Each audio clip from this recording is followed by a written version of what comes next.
মা বলো মা বলো মা খিদে হয়েছে, কিছু খেতে দাও নাকি? কি খাবি? কি মি আছে তো দেখো, কি কি মি দিবা? আয়, তুই যাই। বললি যে দুধ রুটি খাবি। খাবো তো। এই এখানে আসো, এখানে আসো, এখানে আসো। দুধের শর্টটা দিব না আমাকে। দুধের শর দিইনি বাবা, এনো। আমি পারবি তো ছিঁড়ে ছিঁড়ে খেতে? আমি দুধের শর্ট এনো, খাই না। নিচে প্লাস্টিক আছে, হাতে রুটি নাও, এদিকে সরে আসো। ও দুধ কিন্তু আঠা জিনিস, ওর উপর পড়লে হবে না।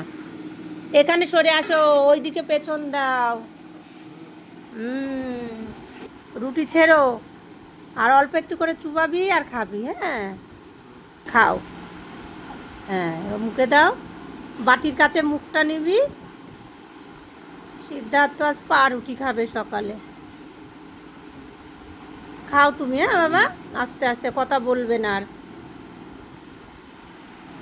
এই যে সিঁদুর রুটি, রুটি আর দুধ।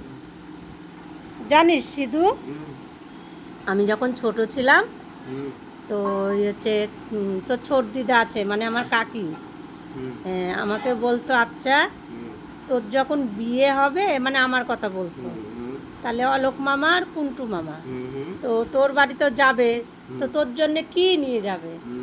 আমি বলতাম আমার জন্যে পাউরুটি আর ওই মিষ্টি আর মিষ্টির রস নিয়ে যেতে হবে।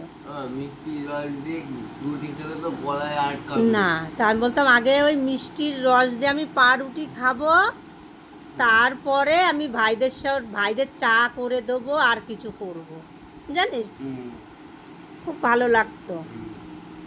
খাও। হ্যাঁ, আর ছোটবেলায় মিথ্যে মিথ্যে জ্বর আসতো, বুঝলি? মিথ্যে জ্বর। হ্যাঁ, দিয়ে আমার বাবা বলতো কি খাবি, তাহলে আমাকে যশোদার বলতো। আমি বলতাম বাবা আমি তো আজকে ভাত খাবো না, আমার পাউরুটি চাই, পাউরুটি আর দুধ চাই।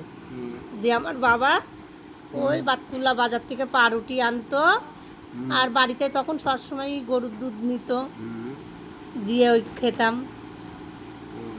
বাবা থাকলে তার একটা আদর আলাদা, জানিস, বাবারা যখনই আসে সন্তানদের জন্য খাবার নিয়ে আসে, জানিস,